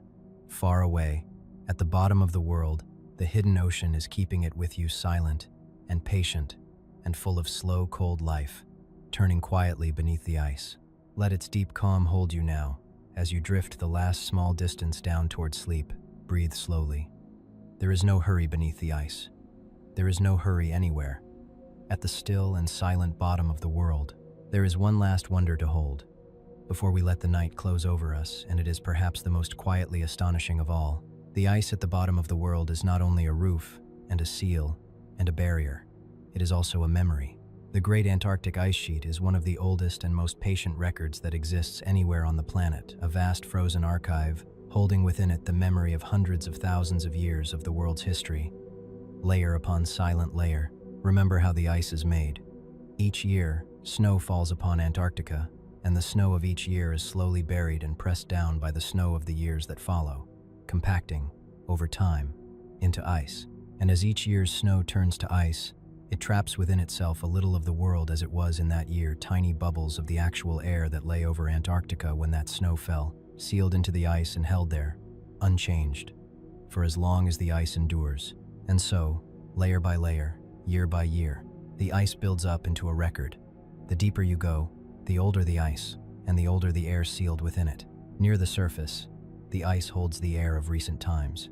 Far below, beneath kilometers of accumulated ice, lies ice that froze hundreds of thousands of years ago, holding, in its tiny trapped bubbles, actual samples of the ancient air of the world, breaths of atmosphere from a time before there were cities, before there was farming, before there was writing, before, in the deepest ice, there was anything we would recognize as human history at all. Think of what that means. By drilling down through the ice and drawing up a long, slender core of it, a column of ice reaching down through the layered years, scientists can read the history of the world's climate backward through time, layer by layer, breath by ancient breath. They can hold, in their hands, a piece of ice that froze hundreds of thousands of years ago, and release from it a tiny bubble of air that has been sealed, untouched, since long before our kind walked the earth and measure, in that ancient breath, what the world was like. All those ages ago. The ice remembers. It holds the temperatures of ancient summers and the snows of ancient winters. It holds the dust of long ago storms and the ash of long dead volcanoes. It holds, in its trapped bubbles, the very air that the world breathed across hundreds of thousands of years. It is the longest, most faithful, most patient memory on the surface of the planet, a vast frozen library at the bottom of the world, holding the story of the ages in layers of silent ice. There is something profoundly moving in that, and profoundly calming as the night grows late. The ice is patient beyond all human imagining. It has been gathering its memory, layer by silent layer, for hundreds of thousands of years through ice ages and warm ages, through the rise and fall of everything, faithfully recording it all in the slow accumulation of the snow, asking nothing, forgetting nothing, simply holding the long story of the world in the cold and the dark at the bottom of the world. And it holds that memory still. Tonight, beneath your feet in the imagination, layer upon ancient layer, all the way down through the years, the whole long patient story of the world, sealed in ice, waiting in the silence. Let that deep patience hold you now, as you sink towards sleep. The ice is in no hurry. It has all the time in the world, hundreds of thousands of years of it, layered silently beneath the white. It does not rush, and it does not forget, and it does not fear. It simply gathers and holds and waits in the cold and the dark, with a patience as deep as the ages. And for one night, you can rest against that great patience, can let your own small hurries fall away into the long silence of the ice, and feel how gently the years can pass, layer upon quiet layer, at the still and patient bottom of the world. There is nothing you must remember tonight, and nothing you must hold. The ice is holding the long memory of the world for you, faithfully, in the dark. You can set everything down, and simply rest. Breathe slowly. There is no hurry in the ice. There is no hurry anywhere. At the deep and patient bottom of the world, let yourself sink, layer by layer, down into the quiet, towards sleep.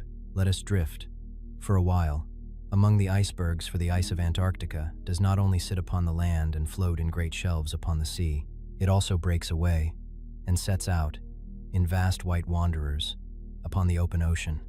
And the icebergs of the Southern Ocean are among the grandest and most beautiful things in all the world. An iceberg is born when a piece of the great ice, the edge of a glacier, or a portion of one of the floating ice shelves breaks away from the rest and sets off on its own upon the sea. This breaking away is called calving, and when it happens on the grand scale of Antarctica, it happens on a scale almost beyond belief. The largest icebergs that break from the Antarctic ice shelves are not the small floating chunks you might picture. They are vast, flat-topped islands of ice, kilometers across, sometimes tens of kilometers, sometimes, in the very greatest cases, larger than entire countries. A single great Antarctic iceberg can be larger than some nations. A flat white island of ice drifting slowly across the sea, so large that from its surface you would see nothing but ice stretching to the horizon in every direction, with no hint that you were afloat upon the ocean at all. These giant flat-topped icebergs, called tabular icebergs, are unique to the great ice shelves of the poles, and the largest of them are among the biggest single moving objects on the surface of the planet. And when an iceberg sets out upon the sea, most of it is hidden. This is the famous truth of icebergs, and it is worth dwelling on gently as you drift. Ice floats, but only barely. It is only a little lighter than water, and so an iceberg floats very low, with only a small part of itself above the surface, and by far the greater part hidden below.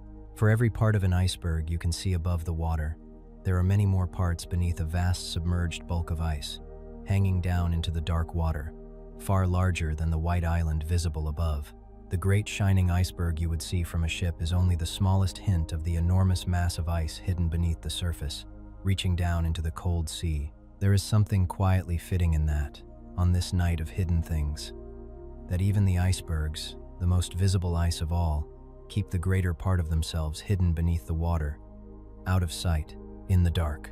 And the icebergs are slow travelers, caught by the great currents and the endless winds. They drift away from the continent and out across the Southern Ocean, journeying for months, for years, sometimes for the better part of a decade, across the cold sea, slowly melting, slowly shrinking, slowly carving into strange and beautiful shapes as they go, until at last they melt away entirely into the water from which, long ago, the snows that formed them first fell.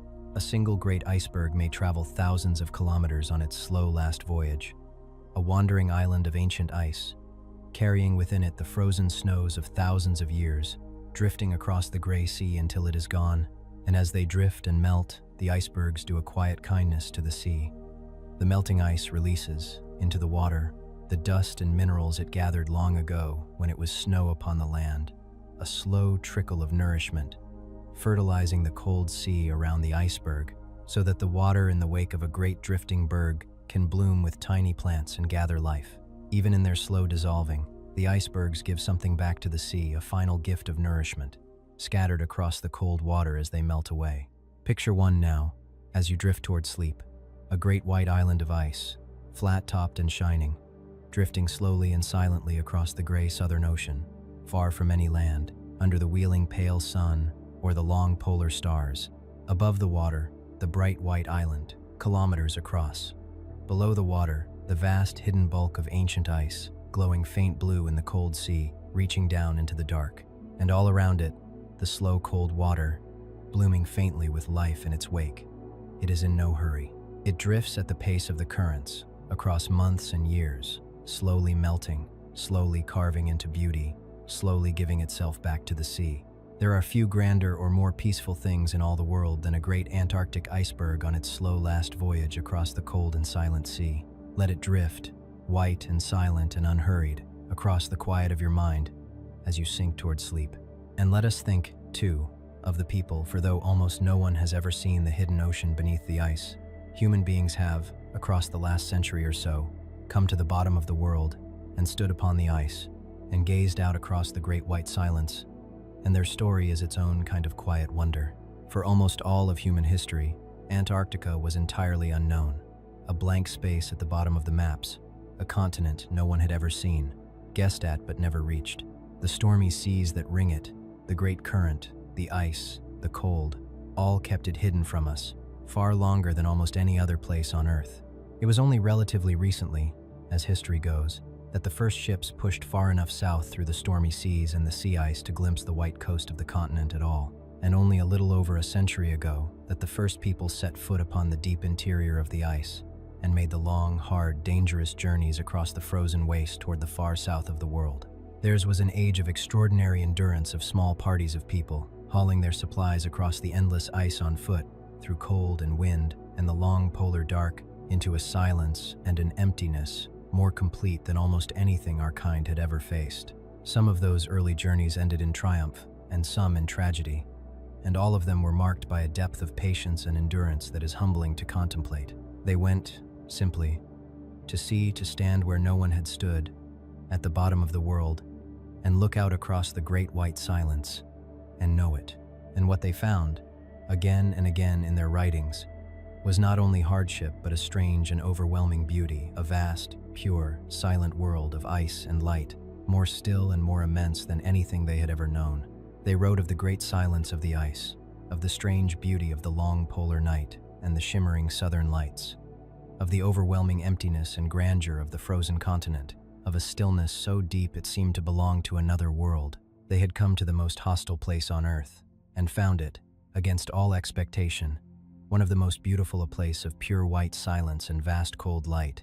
At the very bottom of the world, we go there still, today, in greater comfort and greater safety, to study the ice and the hidden sea beneath it. But something of that first wonder remains, and always will.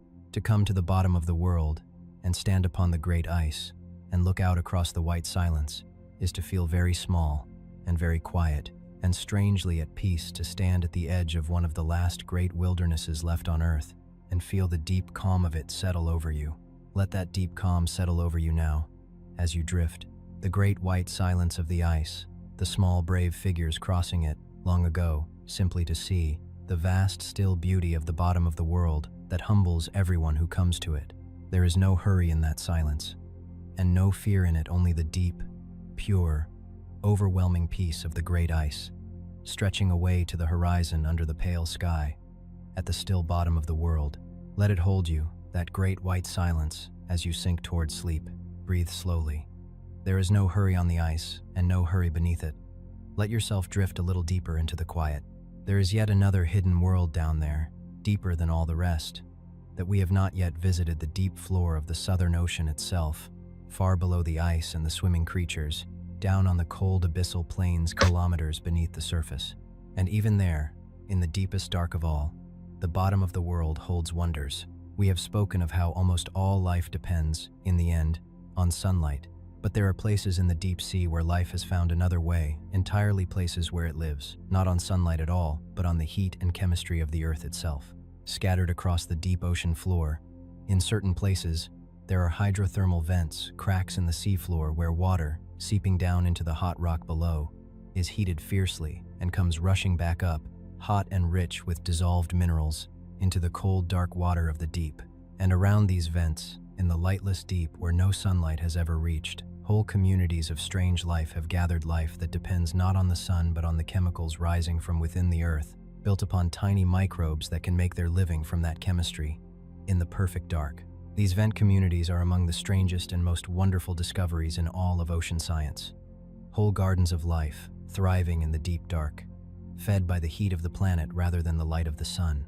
And the deep Southern Ocean, around Antarctica, has its own hydrothermal vents, and its own strange gardens of life gathered around them in the cold, dark deep, and the creatures found there are unlike those found at vents anywhere else in the world. When explorers sent their robotic vehicles down to the vents of the deep southern ocean, they found, gathered around the rising heat in the lightless cold, creatures that had never been seen before. Among them, a remarkable pale crab, which gathers in great crowds around the warmth of the vents, and which is covered, on its underside and its arms, in a dense mat of fine hairs on which it is thought to farm the very microbes it feeds upon, growing its own food on its own body, in the warmth of the vent, in the deep dark cold of the southern ocean floor. These pale, hairy, crowding crabs, gathered in their multitudes around the warmth in the lightless deep, were a wonder no one had expected. A whole community of life, unique to the bottom of the world, living in the deepest dark of all, fed by the heat of the earth itself. Think of that, gently, as you drift, far below everything else we have seen tonight, below the ice, below the swimming creatures, below the slow giants of the upper seafloor, down on the deepest cold floor of the Southern Ocean, in perfect darkness, kilometers beneath the surface. There are warm places where the heat of the planet rises into the cold, dark water, and around them gather crowds of strange, pale creatures, living their whole lives in the lightless deep, warmed by the earth, in a place so remote and so hidden that we have only just begun to find it. The bottom of the world has hidden depth beneath hidden depth, wonder beneath wonder, life beneath life, all the way down to the deepest dark, where the warmth of the planet itself feeds a quiet garden of creatures no eye had ever seen. Let that final wonder rest in the dark behind your eyes, the warm vents in the deepest cold, and the pale, crowding life gathered around them, far below, at the very bottom of the world. And as the night draws toward its close, let us hold one last gentle thought, the thought of what it means that such a place still exists at all. The hidden ocean beneath the Antarctic ice and the frozen continent above it together make up one of the very last great wildernesses left on Earth, one of the last places that remains, even now, almost untouched, almost unknown, almost entirely beyond the reach of the noise and the hurry of the human world. There are no cities at the bottom of the world. There are no roads across the great ice, no towns upon the frozen sea, no crowds, no clamor, no rush. There is only the vast white silence, and the cold, clear water beneath the ice, and the slow, patient life, and the great stillness, going on, quietly, as it has for ages beyond counting, almost entirely undisturbed. There is something deeply reassuring in that, as you sink toward sleep, the knowledge that such a place still exists. In a world that can feel, at times, entirely mapped, entirely known, entirely crowded and hurried and used, there is still, at the bottom of the world, a vast wild silence, a whole hidden ocean, and a whole frozen continent that remain quiet and pure and almost untouched, keeping their slow, patient peace in the cold and the dark, far from all our noise. The world is not all used up. There are still wild places. There is still a great silence at the bottom of the world, holding its quiet life and its long memory in the cold, going on peacefully whether or not we are there to see it. And simply to know that it is there, to know that the great white silence still keeps its vigil at the bottom of the world tonight, vast and pure and undisturbed, is a kind of deep, quiet comfort that can hold you gently as you fall asleep. Let that comfort settle into you now. There is still a hidden ocean. There is still a great white silence. There is still a vast wild peace at the bottom of the world, going on quietly in the cold and the dark, asking nothing, disturbed by nothing, holding its slow, patient life through the long polar night. And tonight, in your imagination, you have drifted down into it and found it not fearful, but beautiful, not empty, but quietly alive, not harsh, but deeply, profoundly at peace. Let that peace be yours now, as you drift the last small distance down toward sleep. Breathe slowly. There is no hurry at the bottom of the world. There is no hurry anywhere, in all that great white silence. Let yourself sink, gently, into the deep, cold peace of the hidden sea. Before we let the night close fully over us, let us rise, just once, back up through the ice gently, in the imagination to stand again on the surface, at the bottom of the world, and look up, for the sky over Antarctica, through the long polar night, is one of the most beautiful and peaceful sights anywhere on Earth. And it is the right thing to carry with you down into sleep. Through the long winter, as we have seen, The sun does not rise at the far south of the world. For weeks, for months, there is only the long polar night, and in that long darkness, the sky comes alive. With no cities for thousands of kilometers, no lights, no haze, no noise, the air over the Antarctic ice is among the clearest and darkest anywhere on the planet, and the stars, on a clear winter night, are scattered across the whole black sky, in numbers and brightness that almost no one ever sees. Thick drifts of stars, from horizon to horizon, with the pale river of the Milky Way arching across the whole of it, reflected faintly in the snow below. To stand on the great ice, in the long polar night, beneath that vast field of stars, in the deep cold silence, is to feel the whole universe open above you, immense and quiet and clear, while the frozen continent lies silent and white all around. And sometimes, into that starlit sky, comes the aurora, the southern lights. High in the dark air, great curtains and ribbons of pale green and silver light begin to shimmer and drift across the sky, rippling and folding and flowing, brightening and fading, hanging in vast silent sheets above the ice. They make no sound at all. They simply drift and shimmer in perfect silence, high above the frozen world, casting their faint green glow down across the snow. To watch the southern lights drift across the polar sky, in the deep cold silence, over the great white emptiness of the ice, is one of the most profoundly peaceful experiences the natural world has to offer. A slow, silent, shimmering dance of light, high above the bottom of the world, witnessed by almost no one, going on quietly in the long dark whether or not anyone is there to see. And there is a quiet circle that closes here, on this night of hidden oceans. We spoke, earlier, of how the hidden water beneath the Antarctic ice reaches out to touch the stars, how the sealed dark oceans beneath the ice of distant moons may hold life, as the hidden water here may hold life, and how the bottom of our world is our best guide to those far frozen worlds. And here, on the surface, in the long polar night, the bottom of the world reaches up to the stars again, for under that vast, clear Antarctic sky, beneath the drifting southern lights, you stand at the one place on Earth that feels closest to those other frozen worlds. A cold, white, silent world of ice, beneath a sky thick with stars, with a hidden ocean sealed in the dark below. To stand on the Antarctic ice on a clear winter night is to stand, almost, on one of those distant icy moons, a frozen world, beneath the stars, with a secret ocean hidden underneath. The bottom of our world and the far edges of the heavens are joined. Here, beneath the southern lights. Let that vast quiet beauty hold you now, as you sink towards sleep. The great field of stars, scattered thick across the black polar sky, the pale green curtains of the southern lights, drifting and shimmering in perfect silence high above the ice. The vast white silence of the frozen continent, stretching away beneath the stars, and far below, sealed in the dark, the hidden ocean, turning slowly, holding its quiet life. There is no hurry in any of it, and nothing to fear, only the deep, clear, shimmering peace of the bottom of the world, beneath the stars, holding you gently as you drift. Breathe slowly. The stars are out over the ice. The southern lights are drifting, silent and green, across the long polar night, and there is no hurry anywhere, at the still and silent bottom of the world.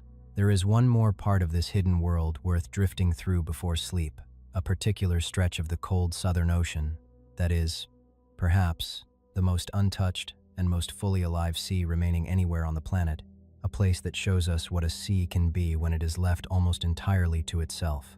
In a great bay of the Antarctic coast, where the ice meets the sea far to the south, there lies a stretch of ocean so remote, so cold, so difficult to reach, that it has remained, into our own time, very nearly as it has always been, almost untouched by the human world, almost unchanged. One of the last great sweeps of sea on Earth, still living by its own ancient rules. It is among the most pristine marine wildernesses left anywhere, and to drift through it, even in the imagination, is to glimpse the ocean as it once was, everywhere, before we ever touched it. And because it has been left so nearly alone, it teems with life in its full, unbroken abundance. The whole great web is here, intact, from top to bottom. The tiny plants bloom in the long summer light. The krills swarm in their countless billions. The fish, the ice fish with their clear blood, and many other strange cold water kinds fill the dark water. The vast numbers of penguins gather on the ice and dive into the cold sea to feed. The seals haul out on the ice in their multitudes and dive beneath it to hunt. The whales come, from across the world, to feast in the brief, rich summer. The seabirds wheel above in their thousands, and on the dark seafloor below, the slow giants creep, and the ancient sponges sit, and the patient filter feeders strain their living from the cold, clear water. It is a whole great living kingdom, complete and unbroken, gathered in the cold sea at the bottom of the world, one of the last places on Earth where the full ancient abundance of the ocean still flourishes, very nearly as it always has. There is a deep, quiet gladness in knowing that such a place still exists, a sea so remote and so well guarded that it remains, even now, almost entirely whole, almost entirely wild, almost entirely itself. So much of the world has been touched and changed and used, and yet here, at the cold far bottom of the world, there is still a sea that goes on in its full ancient abundance, very nearly as it always has, the penguins diving, the seals hunting, the whales feasting, the krill swarming, the slow giants creeping across the dark floor, the whole great web of cold water life turning over, intact and unbroken, in the cold clear water, through the long turning of the polar year. It is a glimpse of the ocean as it was meant to be, kept safe and whole at the bottom of the world. Let that wholeness hold you now, as you sink toward sleep. Picture the great pristine sea, far to the south, cold and clear and teeming with its unbroken abundance of life, the diving penguins, the hunting seals, the feasting whales, the swarming krill, the slow giants on the dark floor, the whole great living kingdom of the cold, turning quietly over in the cold clear water, very nearly as it always has, almost untouched by the world. There is no hurry in it, and nothing to fear, and only the deep, full, abundant peace of a sea that has been left to itself, going on quietly at the bottom of the world. Let it be a glad and gentle thing in the dark behind your eyes, as you drift the last small distance down towards sleep, that the ocean, somewhere, is still whole, that the cold sea at the bottom of the world is still full of its ancient life, that there is still a vast, wild abundance going on, quietly, in the cold, clear water, far away, tonight. Breathe slowly. There is no hurry in the cold, clear sea. There is no hurry anywhere, at the deep and abundant bottom of the world. Let yourself sink a little further into the quiet, and here is a final wonder to hold, stranger than almost any other, before we let the night close over us. The frozen continent at the bottom of the world, this vast white waste of ice, was not always frozen. Long ago, unimaginably long ago, Antarctica was green. It is one of the most astonishing facts about the bottom of the world, and it is entirely true. The land that now lies buried beneath kilometers of ice was once, in the deep past of the Earth, a warm and living continent, covered not in ice but in forests. Tens of millions of years ago, and further back still, Antarctica lay in a different place upon the globe, joined to the other southern lands in a single great supercontinent. In a warmer world, and across it grew great forests, and rivers ran, and living things moved through the trees. In the deep rock of Antarctica, beneath the ice, there are the fossils to prove it, the remains of ancient forests, of leaves and wood and roots, the bones of creatures that once walked there in the warm green age before the ice. Even, from the deeper past, the traces of the great reptiles of the prehistoric world. Where now there is only the white silence and the frozen sea, there were once green forests under a warmer sun, alive with growing and moving things. The most lifeless seeming place on the planet was once a living, growing land. What happened? Slowly, across vast stretches of time, the continent drifted southward, carried by the slow movement of the Earth's crust, until it came to rest over the very bottom of the world. And as it settled into the far south, and as the world's climate slowly changed, and as the great cold current began to circle the continent and wall it off from the warmth of the north, the cold deepened, and the snows began, and the ice began to build slowly at first. Then more and more, snowfall upon snowfall, age upon age, until at last the green forests were gone, buried and frozen, and the whole continent lay sealed beneath the ice that covers it still. The warm green land became the frozen white waste, over millions of years, as it drifted to the bottom of the world and the long cold closed over it. Think of that, gently, as you drift towards sleep, beneath the ice, beneath the hidden ocean, in the deep frozen rock at the bottom of the world, there lies the memory of a green and living land, ancient forests, turned to stone, sealed beneath the ice, the bones of creatures that walked in a warmer age, long before the cold came, a whole lost world of warmth and growth and life, frozen and buried at the bottom of the world, waiting in the dark rock beneath the ice. The white silence was not always silent. The frozen waste was once green, and the deep, patient rock of Antarctica holds the memory of that lost green age, sealed away beneath the ice. Through all the long ages of the cold, there is something profoundly moving in that, and profoundly peaceful, the great slowness of it, the immense patience of the earth, turning a green continent to a frozen one across millions of years, and holding the memory of the green world still in the rock beneath the ice.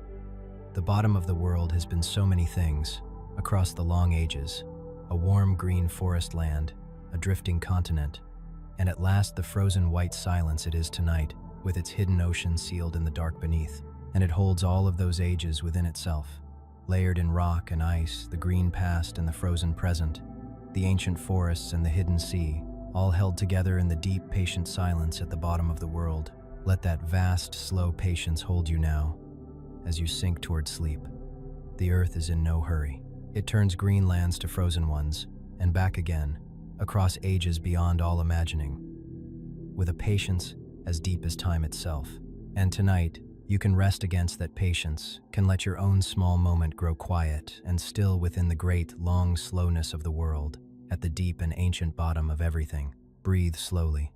There is no hurry in the deep rock, and no hurry in the ice, and no hurry in the hidden sea. There is no hurry anywhere.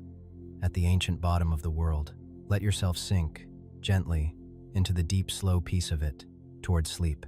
And let us hold, too, one last gentle image, the quiet snowfall that connects the bright living surface of the sea to the hidden dark below. For all through the cold ocean at the bottom of the world, always, there drifts downward a slow, soft, endless fall of fine, pale particles, the marine snow, as it is called, made of the tiny remains of the life of the sunlit waters above. Fragments of the tiny plants, the cast-off shells and bodies of the small creatures, the faint, thin residue of all the life of the bright surface, drifting slowly down, forever, through the dark water toward the deep. It falls silently, endlessly, like the gentlest snow, through the cold black water, and it is, in the end, the food that feeds so much of the hidden deep, the slow, soft fall of the world above, drifting down to nourish the patient life of the dark below. There are few images in all the sea more peaceful than this slow, endless snowfall in the dark. Picture it now, as you drift towards sleep. The cold black water, far beneath the ice, and through it, drifting slowly and silently downward, the soft pale flakes of the marine snow, falling forever, gently, through the dark, feeding the slow giants on the floor, the patient sponges, the quiet filter feeders, the whole hidden world of the deep. It never stops. It has been falling, softly, through the dark water at the bottom of the world, for ages beyond counting, and it falls still tonight, silent and slow and endless, carrying the gift of the bright surface down into the patient dark. Let that soft, endless snowfall fill the quiet behind your eyes, the slow, pale flakes drifting down forever through the cold black water, silent and gentle and unhurried, in the great peace of the hidden sea. It is the same slow falling that you can feel in yourself now. As you sink toward sleep, the gentle, silent, unhurried, drifting down into the dark, softer and slower with each breath. Let yourself fall as the marine snow falls, slowly, softly, silently, without effort and without fear, drifting gently down through the quiet dark, deeper and deeper, toward rest. There is no hurry in the falling. There is no fear in it. There is only the slow, soft, endless drift downward, through the cold, quiet dark, into sleep. Breathe slowly. Let yourself drift down, gently, like the soft, pale snow through the dark water, toward the deep and peaceful bottom of the night. So let us stay here now, in the hidden ocean at the bottom of the world, and let everything grow slow and still and quiet. The night is deep. The water is cold and clear and calm, and all around you is the great silence of the hidden sea, the vast pale ceiling of ice far above, the dark seafloor far below, and the still black water holding you gently in between. There is nothing here to fear. There is nothing here you must do. There is only the deep, cold peace of the hidden ocean, holding you softly in the dark, as you drift the last small distance down toward sleep. Let yourself hang there, weightless, in the still water. You do not have to swim. You do not have to move at all. The water holds you, completely, on every side, the way it holds the slow giants, and the patient sponges, and the pale, quiet fish, the way the great ice holds the long memory of the world. You are held now, fully and gently, by the cold, still water and the deep silence and the long, quiet night. Let every muscle soften and let go. Let your whole weight settle down into the gentle holding of the hidden sea, and be carried and be still. And let your breathing slow, all on its own, slow and deep and easy, in the great silence. There is no sound here to disturb you, no noise, no hurry, no edge of the waking world. There is only the deep quiet of the hidden ocean, the most silent water in the world, and your own slow breathing, growing slower and softer and deeper with each breath. Breathe in, slowly, in the cold, clear silence. Breathe out, slowly, into the dark. Each breath a little slower than the last. Each breath carrying you a little further down into the quiet, toward sleep. Far away now, the cares of the day are fading, the way the light fades as you sink down through the ice. The bright, loud, hurried world, with all its clocks and its tasks and its small, sharp worries, is back on the surface, far above, beyond the ice, and it cannot follow you down here, into the deep, cold quiet of the hidden sea. None of it can reach you here. There is only the still black water, and the pale, glowing ceiling of ice, and the great silence, and the slow, patient life resting in the dark all around you, and the long, peaceful night, holding you. Let the deep stillness of the hidden ocean become your stillness now. Everything here is slow and quiet and at peace. The great old sponge sits, unmoving, on the dark seafloor, as it has for 1,000 years. The pale fish hovers, barely stirring, in the cold black water. The slow finger of ice grows downward in perfect silence. The whole hidden world rests, quietly, in the cold and the dark, in no hurry at all, with nothing to fear and nowhere to be. Let yourself rest as they rest. Let yourself grow as still and as quiet and as peaceful as the slow, cold life of the hidden sea. There is nothing you must do tonight. There is nowhere you must be. There is only the resting and the drifting and the deep, cold peace of the bottom of the world. The hidden ocean has been here, silent and patient, far longer than we have existed, and it will be here, silent and patient, long after this night is forgotten. It does not hurry. It does not fear. It simply rests, in the cold and the dark, turning slowly, holding its quiet life and its long memory beneath the ice at the bottom of the world. And tonight, for a little while, you are resting there with it held in the same deep stillness, carried by the same cold, quiet water, wrapped in the same great silence. Let it hold you.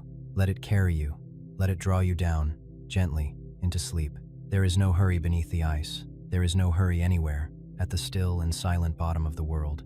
Let go of the last of the day. Let your breathing slow, and slow, and slow, and let the deep, cold peace of the hidden ocean carry you down, softly, into sleep. There is nothing more you need to know tonight. There is nothing more to learn, nothing more to wonder about, nothing more to hold. We have traveled a long way together down through the ice, into the hidden ocean at the bottom of the world, and we have found, against all expectation, not emptiness and not dread, but quiet wonder. A cold, rich sea full of strange, patient life, fish with clear blood swimming through water that should freeze them, slow giants on the dark floor, sponges 1,000 years old, hidden lakes sealed beneath the ice since before our kind began, life clinging on in the deepest dark, and the great slow turning of the world's whole ocean, set in motion here, in the cold beneath the ice. We have learned why it is hidden, and what it holds, and now there is nothing left to do but rest, here in the deep cold quiet, for as long as you like, and let sleep come, as slowly and as surely as the falling snow. Let the dark be soft around you, not an empty dark, not a frightening one.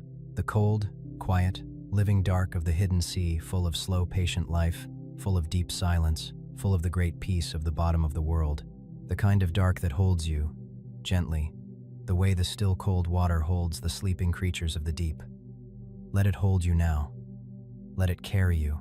There is nothing in it to fear, only the quiet and the stillness and the slow, cold peace of the hidden ocean, keeping the night with you.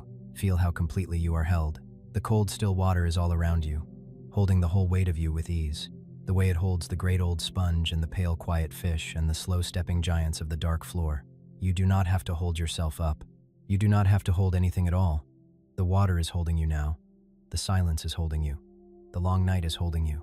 Let every last bit of effort drain away, and let yourself be held, completely, in the deep, cold quiet of the hidden sea, and let the great patience of this place draw you down toward sleep. Everything here has learned the art of waiting, of slowing, and stilling, and resting through the long dark, with no hurry and no fear. The ice waits, layer upon patient layer, holding the memory of the ages. The sponge waits, century upon silent century, on the dark, cold floor. The hidden lakes wait, sealed in the dark, for hundreds of thousands of years. The whole bottom of the world rests, and waits, and is still, through the long polar night, trusting in the slow return of the light. Let yourself rest as they rest. Let yourself wait as they wait, quietly, patiently, without hurry and without fear, trusting, as the hidden world trusts, that the morning will come round again, and that for now there is nothing to do but rest in the long dark, and let it hold you. The cold, clear water is holding you. The great silence is holding you. The long, patient night is holding you, and there is nothing left to do now but let go, the last small distance, into the deep and peaceful dark. And now, as the night draws toward its close, let us gather the whole of it together, gently, and see the shape of what we have found. We began with two questions that seemed quite separate. Why does an entire ocean lie hidden beneath the Antarctic ice, sealed away, even now, almost beyond our reach? And how, against every rule we know, is there something living down there in the dark? We have followed each of them, slowly, all the way down. And the quiet wonder, at the end, is that they turn out to be two halves of a single answer. The very things that hide this ocean are the very things that let it live. The roof of ice that seals it from the sun, and from us, is also the roof that shelters it, that holds the cold water still and steady and unchanging, that keeps the deep peace in which slow life can take its time. The remoteness that has kept the hidden ocean from us has also kept it whole. It is hidden and it is alive for one and the same reason, because it is sealed and patient and left almost entirely alone. And there is one last place where this thought reaches outward, far beyond the ice, into the dark between the stars. For our own world is not the only one with an ocean sealed beneath a roof of ice.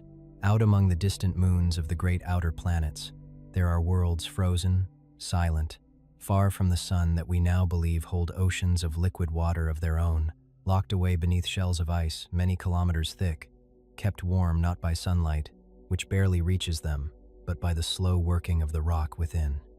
They are, in almost every way that matters, the hidden ocean of Antarctica written large and set adrift in space.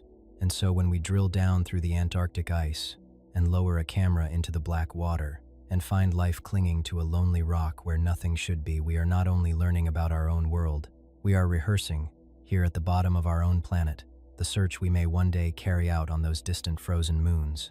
The hidden ocean beneath the ice is a doorway, and tonight, gently, you have stood at it and looked through into the dark. So let go now. Let the waking world fade, softly, the way the light fades as you sink down through the ice from white to blue, to deep blue, to gentle black.